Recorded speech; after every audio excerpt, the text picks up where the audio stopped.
नमस्ते। Solid facts with Hemant अत्री में आप सबका स्वागत। जैसा आप देख रहे हैं हेमंत सर हमारे साथ मौजूद हैं, बहुत स्वागत है सर। इस समय सर संसद का मानसून सत्र चल रहा है। कल जब शुरुआत होगी सदन की, तो जिस तरीके से शुक्रवार को सदन शुक्रवार तक वही लगातार बाधित रहा। जब से शुरू हुआ, मोदी जी पहले ही जो है विजय उत्सव सत्र बता करके विदेश चले गए। उसके बाद जब संसद में हंगामा होता रहा, चर्चा की मांग होती रही, तो बार बार विपक्ष पर ठीकरा फोड़ा गया कि संसद नहीं चलने दे रहे हैं। शुक्रवार को ओम बिरला ने एक ऑल पार्टी मीटिंग बुलाई और फिर उस मीटिंग में यह तय हुआ कि सरकार चर्चा कराएगी। उसके पहले ये तय हो चुका था कि 16 घंटे लोकसभा में, 9 घंटे राज्यसभा में समय में तय हुआ था, लेकिन क्या करेंगे, कब करेंगे, कुछ बताने को तैयार नहीं थी सरकार। फाइनली विपक्ष के सामने जो है घुटने टेके ओम बिरला ने, और फिर उसके बाद अब चर्चा की तैयारी है। सर समझना मैं ये चाहता हूं कि राहुल तो कमर कस चुके हैं। राहुल के जिस तरीके से तेवर आजकल दिख रहे हैं, मोदी जी के लिए उन्होंने जिस तरीके से कहा कि मोदी कोई हवा नहीं है, सिर्फ मीडिया के बनाए हुए गुब्बारे हैं, मीडिया ने उनको बढ़ाया है। ऐसे में जो राहुल के तेवर हैं वो क्या दिखा रहे हैं? क्या कल जब सदन शुरू होगा और उसके बाद जब चर्चा शुरू होगी ऑपरेशन सिंदूर पर, पहलगाम पर, सीज फायर पर, ट्रंप के दावों पर, तो मोदी जी का जो राष्ट्रवाद है कल उसका असली चेहरा देश के सामने आ पाएगा? राम प्रकाश जी नमस्कार, आपको सारे दर्शक साथियों को।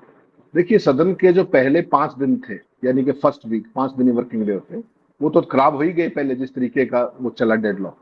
कल हाउस शुरू होते ही पहले क्वेश्चन आवर होगा 11 बजे और 12 बजे से चर्चा शुरू हो जाएगी ऑपरेशन सिंदूर पर लोकसभा में, और 16 घंटे की चर्चा होगी। इस तरीके से राज्यसभा में मंगलवार को चर्चा होगी। एक चीज निश्चित मान के चलिएगा, जो अब तक के संकेत मिल रहे हैं रूलिंग से भी और अपोजिशन से, अभी तक ये लग रहा है कि नरेंद्र मोदी शायद ही इस मैच का जवाब दें, शायद। और ऐसी सूरत में जो संकेत निकल के आ रहे हैं वो ये आ रहे हैं कि सबसे पहले राजनाथ शुरुआत करेंगे सरकार की तरफ से अपने टिपिकल स्टाइल के अंदर, और उसके बाद विपक्ष की तरफ से पहला ही स्पीकर राहुल गांधी होंगे। जिस तरीके से उनके तेवर देखे आपने, मोदी का गुब्बारा और सारी चीजें, वो उनकी टोन और टेनर आप अगर जब से देखें सदन शुरू हुआ है, चाहे वो SIR को लेकर के हो, चाहे ऑपरेशन सिंदूर को लेकर के हो, वो हर चीज के ऊपर बहुत जबरदस्त तरीके से हमलावर है सरकार के ऊपर। और उनको मोदी की फाल्ट लाइन्स का भी पता लग चुका है कि किस तरीके से। अब तो उन्होंने ओपनली बिल्कुल मैदान में आके कह दिया कि खोखले हैं, कुछ नहीं। तो ऐसे में जो कल की जो उनका होगा, जो भाषण जो होगा, वो सरकार को वास्तव में मैच पे डालने वाला होगा, बहुत ही आक्रामक तेवरों के साथ। क्यों? क्योंकि इतना बड़ा मामला पहलगाम का 22 अप्रैल से लेकर के आज तक ना तो ऑल पार्टी मीटिंग में मोदी आए और ना स्पेशल सेशन बुलाने की मांग की गई, और वहां से लेकर के हर विषय पर वो घेरेंगे, पहले वो, उसके बाद गोगोई और तमाम कांग्रेस के वक्ता। और जो संकेत मिल रहे हैं वो ये कि राजनाथ सिंह शुरुआत करेंगे बीजेपी की तरफ से, उसके बाद जयशंकर बीच में कहीं, और हो सकता है अमित शाह जवाब दे पूरे मामले का। मोदी जी की अभी तक कोई कंफर्मेशन नहीं, क्योंकि मोदी जी का आपने एक चीज देखी होगी कि इस सब से बचने के लिए उन्होंने, जब 21 जुलाई को उसका सत्र की शुरुआत हुई थी, तो उन्होंने सदन में बोलने की बजाय सदन के बाहर 18 मिनट का एक वक्तव्य, मोनोलॉग जो देते हैं हमेशा, वो मीडिया को दिया। विजय पर्व से लेकर के गौरव के क्षण और तमाम चीजें कह के वो साइड हो गए। तो उससे लगता है कि उन्होंने कहीं ना कहीं पूरे जो सेशन था उसका टोन और उस तरीके सेट करने की, नैरेटिव सेट करने की कोशिश की थी। लेकिन राहुल गांधी ने तैयारी कर ली है और हर सवाल पर वो सरकार को घेरेंगे, कम से कम ऑपरेशन सिंदूर से रिलेटेड हर पहलू को। और इसमें एक पहलू नहीं, जो मेरी जानकारी है, जो मेरे को पता लगा है कि कम से कम 7 सवाल ऐसे हैं जिस पर वो सरकार को मैट पे डालने की कोशिश करेगी। और ये वही 7 सवाल हैं जिनका 56 इंची दिखा करके राष्ट्रवाद के नाम पर मोदी जी लगातार पिछले 11 साल से सरकार में, और 1 साल उससे पहले जो माहौल बना रहे थे, उन्हीं सवालों पर घेरने की तैयारी है। बहुत ही पिन पॉइंटेड और फोकस सवाल होंगे। लेकिन असली बात यह है, जो आपने जो कहा, कि क्या इसका जवाब राहुल को या पूरे देश को मोदी के मुखारबिंद से मिलेगा, या मोदी हट जाएंगे बीच में से, और कौन जवाब देगा? ऐसी सूरत में लास्ट स्पीकर अमित शाह हो सकते हैं सरकार की तरफ से, जो अभी तक के इंडिकेशन। लेकिन सर एक चीज, जैसा भाई अमूमन देखा जाता है कि हम केवल मोदी जी की ही बात क्यों करें, पूरे भारतीय जनता पार्टी के केंद्र की सरकार की बात कर लें। जब भी मुद्दे, अहम मुद्दे पर बात होती है तो कभी भी उस पर जवाब नहीं मिला है। सवाल चाहे विपक्ष जितना भी उठा ले, जिस तरीके से सवाल सोशल मीडिया पर पूछे जाते हैं, विपक्ष पूछता है सदन के अंदर और सदन के बाहर, कभी पॉइंटेड जवाब तो दिए नहीं जाते हैं। हमेशा वो एक शुरुआत कहीं से की जाएगी और उसको खत्म कहीं से कर दिया जाएगा, बस वो बात नहीं, उस बात पर जवाब नहीं आएगा जो सवाल पूछा गया होगा। तो अगर क्या कल भी वही सीन चलेगा, और अगर ये होगा तो क्या विपक्ष शांत बैठ पाएगा? राम प्रकाश जी, ये सरकार के लिए भी सर्वाइवल का सवाल है कम से कम। देखिए, उनका सबसे बड़ा फोर्टे उन्होंने क्या साबित किया कि मोदी 56 इंची लाल आंखें दिखा करके बात करते हैं, निर्णायक नेता है, वर्ल्ड लीडर है। और इन्हीं फॉल्ट लाइंस को इस बार राहुल गांधी ने पकड़ा हुआ है। उनके जो फोकस रहने वाला है कल, बहुत ही पॉइंटेड बातचीत होगी, जो सवाल होंगे बहुत ही पॉइंटेड होंगे। पहलगाम हमले के अंदर जो 22 अप्रैल को हुआ था, उसमें जो सुरक्षा की और खुफिया की चूक क्या थी और कैसे हुई, इसका जवाब राहुल गांधी नहीं, क्या पूरा देश जानना चाहता है? नहीं चाहता। पहला सवाल सीधा सीधा शुरुआत यहां से। और हमले को, नरसंहार को 95 दिन हो गए, कल 96 हो जाएंगे। 96 दिनों से वो जो आतंकवादी हैं वो कहाँ है, उनकी गिरफ्तारी क्यों नहीं? सीधा सवाल है कि देश जानना चाहता है। सेना के 3 अधिकारियों की स्वीकारोक्ति और उस पर सरकार की चुप्पी। कोई ऑल पार्टी मीटिंग नहीं ऑपरेशन सिंदूर के बाद, और कोई पार्लियामेंट का स्पेशल सेशन नहीं। 10 मई को ऑपरेशन सिंदूर का आपने सीज फायर किया, और आज आप आके कह रहे कि विजय पर्व, और उसके बाद जिस तरह के हालात बने, वो सारे का सारा। अब राहुल के टारगेट पे क्या क्या रहने वाला है, ये सवाल के अलावा चीन और पाकिस्तान की एकता, जो सरकार को मैच पे डालेगी। भारत के विमानों का गिरना, युद्धक विमानों का गिरना, तो सरकार की चुप्पी और ट्रंप का पुष्टि। ये देखिए आप कंट्रास्ट। राहुल गांधी का जो मेन पंच रहने वाला है कि भाई भारत सरकार चुप क्यों, और ट्रंप कैसे बता रहे हैं कि 5 जहाज गिर गए। रणनीतिक चूक क्या थी, जिसका जिक्र सीडीएस चीफ ने सिंगापुर में किया। विदेश नीति का सत्यानाश कैसे किया गया, क्यों किया गया। भारत अलग थलग कैसे पड़ा। ट्रंप ने 77 दिनों में, अब तक जब मैं और आप बात कर रहे हैं ऑपरेशन सिंदूर के बाद, 77 दिनों में 26 बार दावा कैसे कर दिया कि आप ये उसके ट्रेड डील के उसमें टैरिफ उसके मैनेज वो करवाई है। भारत की संप्रभुता को किस तरीके से वो चुनौती दे रहे। तो बेसिकली क्या है कि ये सारे गैमेट ऑफ इश्यूज हैं जो ऑपरेशन सिंदूर से कहीं ना कहीं जुड़े हुए हैं।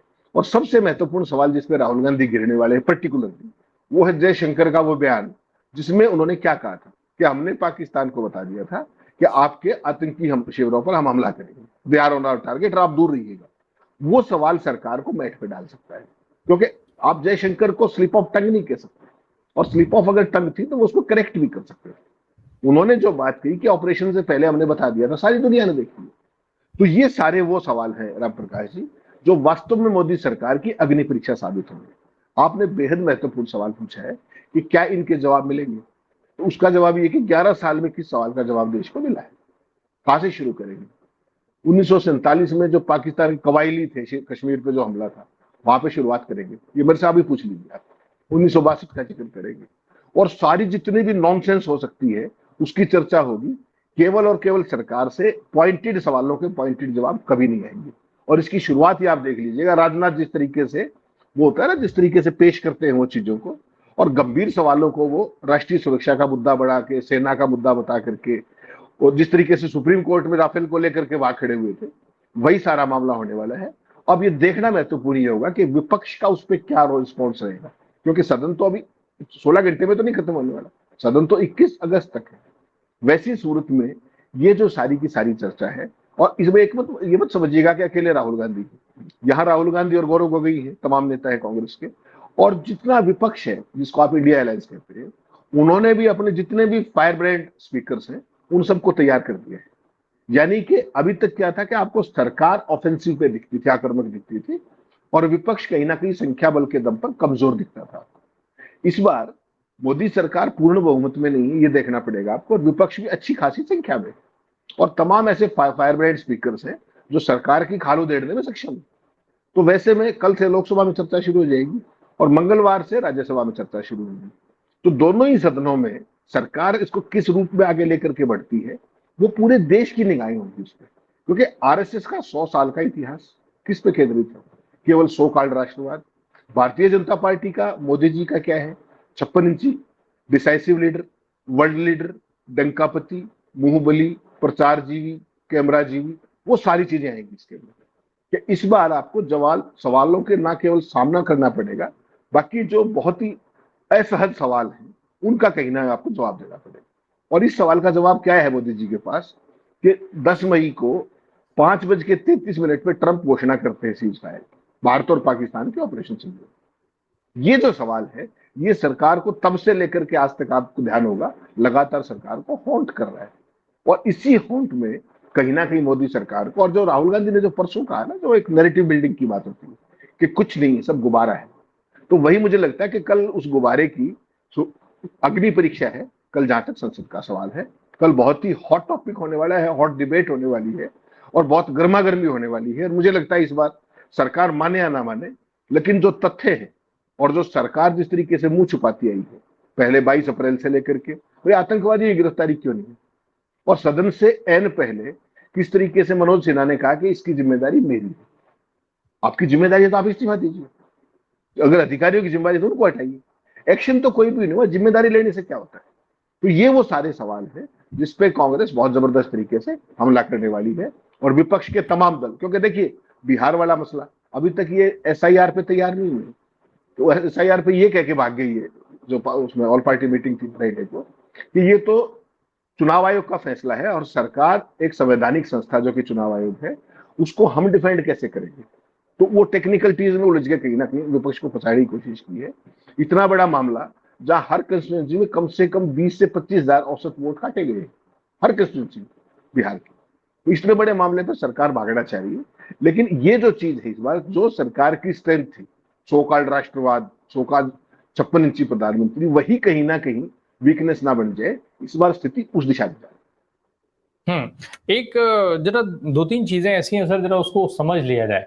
एक पहली चीज तो ये कि क्या पहलगाम में जो घटना हुई, जयशंकर जा करके वहां कहे आए कि हमने उनको आइडेंटिफाई कर लिया है, अरेस्ट कर लेंगे बहुत जल्दी, लेकिन वो आज तक अरेस्ट नहीं हुए और बाद में ये भी क्लियर हो गया कि वो आइडेंटिफाई ही नहीं हुए। वो तो जो स्केच जारी किए गए वो सब फर्जी था, सब झूठ निकल गया, गलत निकल गए। तो एक तो क्या मोदी उस पर जवाब देंगे, अमित शाह, राजनाथ, जयशंकर, कोई जो भी बोले, क्या इस पॉइंट को कवर करेगा? क्या वो इतनी हिम्मत रखते हैं कि सदन के अंदर इस पर जवाब देंगे कि हम उसको कुछ खोज नहीं पाए, किसी को हमें पता नहीं कि कौन था हमलावर, कहां से आया, कहां चला गया? दूसरी चीज कि क्या ट्रंप अगर जब भी मोदी बोलेंगे तो निश्चित तौर पे विपक्ष का सबसे पहला निशाना यही रहेगा कि मोदी ट्रंप का नाम ले सदन के अंदर अपने मुंह से। क्या मोदी के मुंह से ट्रंप का नाम निकलवा पाएगा विपक्ष? ये बड़ा चैलेंज नहीं होगा विपक्ष के लिए भी? राम प्रकाश जी, मुझे तो सबसे बड़ी चिंता इसी बात की, क्या प्रधानमंत्री इस विषय पर बोलना भी चाहेंगे क्या? और जो प्रधानमंत्री ने 21 जुलाई को सदन की शुरुआत से पहले सदन परिसर में जो 21 मिनट का वक्तव्य दिया, उससे कहीं ना कहीं ये शंका बलवती होती है कि प्रधानमंत्री इस मसले पे कम से कम संसद के अंदर नहीं बोलेंगे। और उन्होंने जिस तरीके से विजय पर्व की और गौरव की तमाम जो चीजें वो विशेषण यूज करते हैं, उन सारों को उन्होंने पहले ही यूज कर डाला। वहां पे अंदर क्या कहोगे आप? और वो गौरव क्या था, वो विजय पर्व क्या था, उसकी खाल अब विपक्ष उधेड़ेगा यहाँ पर तमाम सवालों के जरिए, जो पॉइंटेड सवाल है। और वो सवाल किसी एक व्यक्ति के नहीं, वो सवाल आप भी जानना चाहते हैं, ये देश भी जानना चाहता है, 144 करोड़ लोग जानना चाहते हैं कि आप राष्ट्रवाद का वो करके किस तरीके से अब तक उन आतंकवादियों को ही नहीं पकड़ पाए। भाई 95 दिन हो गए ना, कल 96 दिन हो जाएंगे। 96 दिनों में ये कह रहे कि केवल आइडेंटिफाई होगी, उससे क्या होता है? और उससे पहले, पहलगाम से पहले भी 2 हमलों में उनका नाम आ चुका है, ये भारत की सुरक्षा एजेंसियों ने कंफर्म किया है। तो वो तीसरा हमला कैसे कर गए, और वो अब तक कहां है? जमीन खा गई, आसमान निकल गया। ये सारे वो सवाल हैं जो सरकार की कहीं ना कहीं दुखती रही है। और अगर इस पे इसमें चिंता बड़ी सबसे बड़ी क्या है ना, देखिएगा, जो सरकार की रणनीति है अब तक बेसिकली इस तरह की बहस, इस तरह के जो बड़े विषय है 16 घंटे की बहस, उसका जवाब पारंपरिक तौर पर कौन देता है? किसी भी बड़ी बहस का प्रधानमंत्री देते हैं। अब आप देखिए कि इसमें 3 रोल बहुत महत्वपूर्ण है इस पूरी डिबेट के अंदर। पहला रोल किसका है? रक्षा मंत्री का। क्यों? क्योंकि सेना ने ऑपरेशन सिंदूर किया, बॉर्डर की सुरक्षा की जिम्मेदारी सेना की है। वो आतंकवादी कैसे घुस के आए सेना के अक्रॉस द बॉर्डर से लेकर के 350 किलोमीटर पहलगाम तक, और फिर वो चले कहा गए। तो इसमें डायरेक्ट जिम्मेदारी किन 2 लोगों की है? बतौर रक्षा मंत्री राजनाथ सिंह की, जिनको बोलना है। उसके बाद बतौर गृह मंत्री खुफिया की और सुरक्षा की, वो जिम्मेवारी किसकी है? माननीय अमित शाह जी की। और विदेशों में जो भारत का फलूदा हुआ है, जो पाकिस्तान की बजाय भारत आइसोलेट हुआ है, और पाकिस्तान को अभी तक किसी ने नाम नहीं लिया इस पूरे हमले के लिए, पूरी दुनिया की बिरादरी के स्तर पर, तो उस फियास्को के लिए तो सीधे सीधे जयशंकर जिम्मेदार है। तो जो 3 लोग सबसे मेन निशाने पर रहने वाले थे, अगर मोदी उनको मैदान में उतार रहे हैं खुद उतरने की बजाय, तो आप समझ सकते हैं कि पूरी की पूरी गंभीरता किस तरफ चली जाएगी। राजनाथ के बोलते ही इसको नेगेट कौन करेगा? राहुल गांधी। और उसके बाद जो भी बीजेपी और आमने सामने उतारेगा हर बात में। तो मोदी जी हो, राजनाथ हो, अमित शाह हो, जयशंकर हो, एक बात तय मान के चलिए कि 2 सवाल देश और विपक्ष जानना चाहता है, ना तो उन्होंने आज तक कभी जवाब दिया और ना इस बार जवाब देंगे। ये मान के चलिए, लपाजी के चैंपियन। एक चीज है सर, बोलेंगे तो पहले राहुल गांधी, पहले तो राहुल गांधी को ही मौका मिलेगा।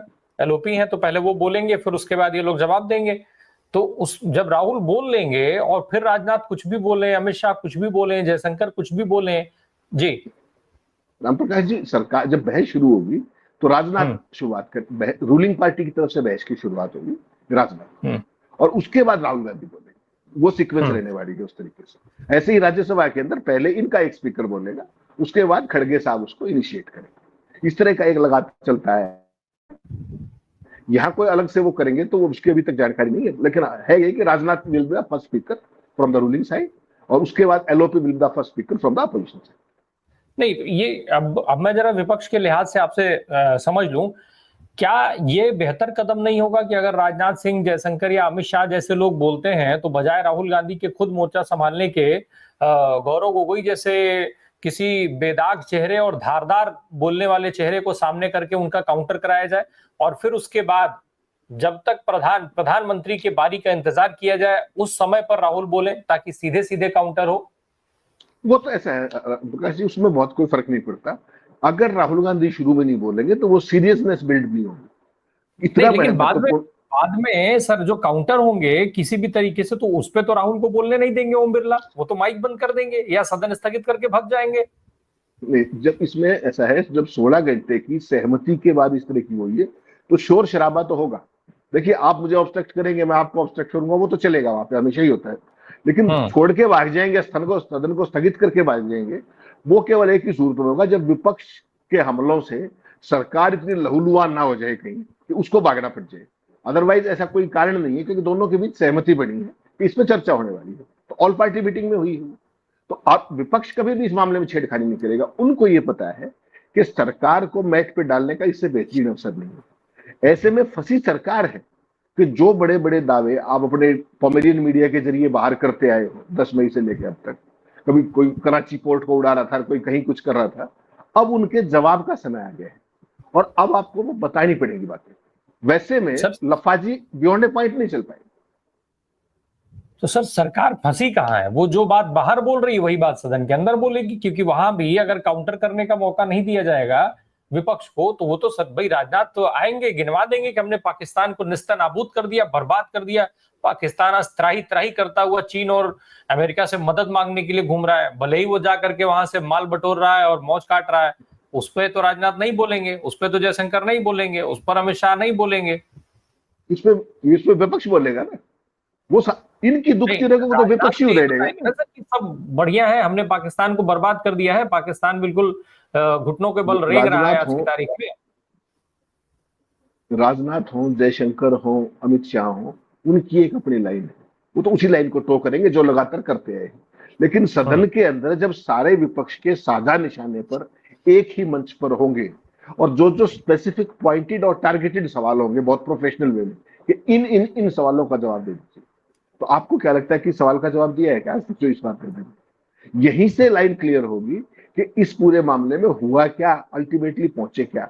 इनकी सारी फॉल्ट लाइन्स जो सरकार की देखिए फॉल्ट लाइन, जब इस तरह के ऑपरेशन होते हैं ना आशीष और राम प्रकाश जी, तो एक बात आपको माननी पड़ेगी कि तमाम चीजें होती हैं, लेकिन उसमें यह होता है कि आप अपनी स्वीकारोक्ति भी करते हो, विपक्ष को कॉन्फिडेंस में भी लेकर चलते हो, और आपको ध्यान होगा पहलगांव से लेकर के ऑपरेशन सिंदूर के खात्मे तक विपक्ष ने कभी भी सरकार को या सेना का विरोध नहीं किया किसी बात को। जब ऑपरेशन सिंदूर खत्म हो गया उसके भी 5 दिन के बाद राहुल गांधी ने तब सवाल पूछना शुरू किया, यानी कि कार्रवाई के दौरान, और 22 अप्रैल से लेकर के 15 मई तक कोई सवाल नहीं पूछा गया। यही विपक्ष का सबसे बड़ा बड़प्पन था कि वो सेना के साथ खड़े थे, और ऑल पार्टी मीटिंग के बाद भी, जो पहली जिसमें राजनाथ सिंह ने अध्यक्षता की थी, आपको ध्यान होगा, उस मीटिंग के बाद बाहर निकले, बहुत सवाल थे, अंदर भी तमाम चीजें हुई, लेकिन बाहर आकर सबने क्या कहा कि हम सरकार के साथ हैं, हम सेनाओं के साथ हैं, हम देश के साथ, कोई सवाल नहीं पूछेंगे पब्लिकली। और 15 मई तक यही स्टैंड रहा। लेकिन सरकार दावे करती चली गई पॉमेरियन मीडिया के थ्रू, जबकि हकीकत कुछ और थी तमाम विषयों के ऊपर, चाहे विदेश नीति में आइसोलेशन का मामला हो, चाहे चीन और पाकिस्तान के साथ आने का मामला हो, चाहे पाकिस्तान का जो भी सारा खेल हुआ, ट्रंप उनके मुनीर को लंच पे बुला रहे, तो जितनी भी चीजें हैं वो भारत सरकार के खिलाफ जाती है, तथ्य मेरिट्स पर। तो उस मेरिट्स का सामना कैसे करेंगे? और ये मोदी के 56 इंच का सबसे बड़ी परीक्षा ये होगी कि विदेशों में तो जो कुछ हो रहा है वो हो रहा है, जो आप गले जबरदस्ती गले पड़ के, जबरदस्ती फोटो खिंचा के, हाथ ढूंढ के पकड़ के विदेशी नेताओं के, और नारे लगवा करके, स्वागत करा करके, मोदी मोदी करा करके, खुद को भगवान बता के, मुलाकात की बजाय दर्शन करा के, वो एक नैरेटिव आप बनाते रहिए वहां का। लेकिन जब मेरिट पे सामना होगा कि सारी ही चीजों का कि आप खड़े क्या है एक्चुअल में, आप कहते क्या है, आपका प्रोपेगेंडा क्या है और असलियत क्या है, उसको एक्सपोज करने का मौका तो सदन के पटल पर मिलेगा ना। वही महत्वपूर्ण चीज है। इसलिए इन्होंने, आपको ध्यान होगा ना, तो कभी ऑल पार्टी मीटिंग पहली बुला के छोड़ दी। ऑपरेशन सिंदूर के बाद अगर इतना ही विजय पर्व था तो मोदी जी को क्या लगता है, आपको 21 जुलाई तक वेट करते क्या सदन की? 11 मई को सदन नहीं बुला देते? वो इतना समय जो लगा वो भी सरकार के कहीं ना कहीं खिलाफ ही जाता है। मोदी जी ने जो नैरेटिव बनाया है वो उसी लिए बनाया कि विपक्ष इसमें आ जाए, लेकिन विपक्ष इसमें आने वाला नहीं है। मोदी जी नहीं, जानते हैं। सदन की चर्चा में कुछ नया मिलेगा देश को, कुछ देश के सामने कुछ नई हकीकत आ पाएगी? नहीं, सारी आर्टिकुलेशन तो होगी ना जी। आप कुछ कुछ पॉइंट्स को पकड़ेंगे, दूसरा कुछ और पॉइंट्स को पकड़ेगा। हर पार्टी को सदस्य संख्या के हिसाब से वो मिलेगा प्रोपोर्शनेट टाइम। तो उसमें पूरे देश का, पूरे एक एक रीजन का एक तो इसके अंदर भागीदारी होगी, हर एक पार्टी की भागीदारी होगी, और सबका एक व्यू पॉइंट निकल के आएगा और देश देखेगा उसको सारे सबके सामने कि हुआ क्या, छुपाया क्या, बताया क्या, और सारी की सारी चीज दूध का दूध पानी का पानी। सरकार अपने दावे करती रहे, लेकिन सदन में जब कार्रवाई होती है तो वो ना केवल एक रिकॉर्ड का हिस्सा है, बल्कि पूरा देश उसको शिद्दत से देखता है। और अब तक तो परंपरा ये रही कि तमाम सरकारें, अब से पहले की, वो सदन में झूठ बोलने से बचती रही है। लेकिन मोदी सरकार का इस मामले में भी ट्रैक रिकॉर्ड सारा देश जानता है कि वो जो भी कुछ बोलते हैं, जिस तरीके के दावे करते हैं, उन चीजों का सिर पैर भी बहुत बार नहीं होता। तो इस बार वही सारी चीजें कसौटी पर होंगी कि सदन के अंदर सरकार इन गंभीर सवालों का, इन सुलगते सवालों का जो क्या जवाब देगी, और जो थ्रेश होल्ड को जो नीचे ले आए ना, कि कोई भी टेररिस्ट की कार्रवाई जो भी होगी वो एक्ट ऑफ वार माना जाएगा। इसका महत्व समझिए आप कि हर आतंकी कार्रवाई अगर आप, तो हर बार थ्रेश होल्ड नीचे होता चला जाए। उसका किस तरीके से देश सामना करेगा, सेनाएं सामना करेंगी राउंड दी क्लॉक 365 दिन। ऐसा तो नहीं हो जाएगा जो इजराइल की फौजें रहती है उस हिसाब से, क्योंकि हमारा तो बॉर्डर बहुत बड़ा है, हम तो देश बहुत बड़े हैं। तो वो सारी की सारे सवाल कहीं ना कहीं इसमें आएगा। वो सारा पोस्चरिंग के लिए किया गया। आपने बालाकोट में भी देखा किस तरीके से हमने उनके सैन्य ठिकानों पर हमला नहीं किया। अब हमने यहां भी आतंकी ठिकानों पर 9 पे हमला किया, उन्होंने सीधे हमारे जहाज गिरा दिए। 2 दिन हमें इंतजार करना पड़ा, 10 को हमें फिर ब्रह्मोस और वो सारी चीजें यूज करनी पड़ी। तो पाकिस्तान ने तो डेटरेंस की बजाय हम पे हमला करना उचित समझा, और हमने उसको अवॉइड करने की कोशिश की शुरू में। यही चीज हमारे 5 जहाजों के गिरने का हमारे वायु क्षेत्र में काट मिला। सरकार को इसका जवाब देना पड़ेगा ना। ये अब यहां भी नहीं देंगे, क्योंकि सबसे इंपॉर्टेंट बात राम प्रकाश जी क्या है कि ट्रंप वहां बैठ करके ये कह रहे हैं कि 5 जहाज गिरे, और भारत सरकार ने आज तक कुछ नहीं कहा उस पर। आपके सीडीएस चीफ सिंगापुर में कह चुके, आपके डिफेंस अटैची वहां कह चुके। तो भारत सरकार चुप क्यों? आपने देखा यूक्रेन ने जिस तरीके से वहां पे वो ड्रोन से हमला किया, रशिया ने मान लिया हाँ भाई हुआ है। हमारे वाले क्यों मना करते? इससे कहां दिक्कत है? कोई युद्ध में 2 लड़ाई होती है, आपका थोड़ा हो गया, मेरा ज्यादा नुकसान हो गया। अल्टीमेट एम तो ये ना कि जो हमारे स्टेटेड ऑब्जेक्टिव थे इस ऑपरेशन सिंदूर को लेकर के, क्या वो अचीव हुए या नहीं? क्या जो अपने क्या नाम पाकिस्तान, क्या उसको इस बात का वो है कहीं ना कहीं कि भाई हमने गलत किया? नो, आज भी उससे ज्यादा अग्रेसिव हो पहले से, पहले ज्यादा सर्टेड करके बोल रहे हो। तो ये सारी चीज देखनी पड़ेगी आपको, और किन परिस्थितियों में सीज फायर हुआ वो बात नहीं है। मोदी कह देंगे, उस पर आपको मानना पड़ेगा कि भाई ठीक है, उनके डीजीएमओ का फोन है। सवाल तो ये है ना कि ट्रंप ने घोषणा कैसे की पहले, और 26 बार उन्होंने कैसे बोल दिया कि मैंने कराया, वो भी ट्रेडमार्क के नाम पर। ये है ना सरकार की दुखती रंग। तो इस पूरे मामले में राम प्रकाश जी दुखती रंग बहुत है। और सदन के अंदर जो ये चर्चा है 16 घंटे की, मान के चलिएगा बहुत जबरदस्त फायरवर्क्स होने वाले हैं, बहुत जबरदस्त। आपको नए नए अच्छे स्पीकर्स मिलेंगे सुनने को। सरकार इसे कैसे निकल के आएगी ये देखना बड़ा रोचक होगा उन सारे सवालों से। बिल्कुल, सवाल बहुत सारे हैं, लेकिन असली चीज ये है कि सरकार जवाब कितना देती है। राजनाथ हो, अमित शाह हो या जयशंकर, हर बार जितना झूठ देश के सामने परोसा गया है, सदन के अंदर भी क्या उन्हीं झूठ को दोहराया जाता है या कुछ नया निकल करके आता है? ये मुझे लगता है देश के लिए जितना बड़ा, मतलब विपक्ष के लिए जितना बड़ा चैलेंज है, उससे कहीं ज्यादा बड़ा चैलेंज ये देश के लिए है, देश के लोगों के लिए है। क्योंकि अगर सदन में भी वही चीजें दोहराई जाती हैं जो बाहर दोहराई गई हैं, तो फिर तो आपको विचार करने की जरूरत है। और खैर, विचार बहुत सारे मुद्दों पर करने की जरूरत है, लेकिन सरकार कितना विचार करने का अवसर आपको देगी, कितने सच बताएगी, ये अपने आप में बड़ा सवाल है। क्लियर होगा, बहुत ज्यादा वक्त बचा नहीं है। राहुल मोदी जी के विदेश दौरे का जो आनंद है उसको खराब करने का मूड पहले ही बना चुके हैं। अब देखना ये होगा कि बिरला जी कितना मेहरबान होते हैं, कितनी देर राहुल को बोलने का मौका मिलता है, उसमें कितनी बार माइक ऑन ऑफ हो जाता है, कितनी बार वो कब वो कैमरे पे दिखाए जाते हैं, ये सब भी बहुत महत्वपूर्ण है। एक लास्ट में सर 10 सेकंड में जरा मुझे बताएं कि बिरला साहब राहुल गांधी को स्क्रीन पे दिखने का अवसर देंगे, माइक ऑन रहेगा उनका? नहीं, बाइक वाइक में बहुत ज्यादा इस तरह के सेंसिटिव मामले में अगर करेंगे बिरला, तो बिरला भी फायरिंग लाइन में आ सकते हैं विपक्ष की, मान के चलिए। ये कोई पॉलिटिकल बहस नहीं है, ये देश की सुरक्षा से जुड़े मामलों पे बहस है। तो इस पे उस तरह की लूज टाक करने की चेयर कोशिश करेगी, मुझे इस पे शक है। हो सकता है विपक्ष के जो ये अपने सत्ता पक्ष है वो उनको जरूर डिसरप्ट करेगा हमेशा की तरह, क्योंकि वो चुभते सवाल ठोकेंगे। तो जो बीजेपी है वो किस तरीके से रिएक्ट करती है वो आपको पता है। लेकिन स्पीकर इसमें बहुत ज्यादा आग अपने हाथ जलवाने के बचे, क्योंकि हाल ही में धनखड़ का जो कार्यक्रम हुआ है उसके बाद बिरला को भी कई चीजें सोचनी पड़ेगी, पहले वाला रिस्पॉन्स नहीं रहने वाला।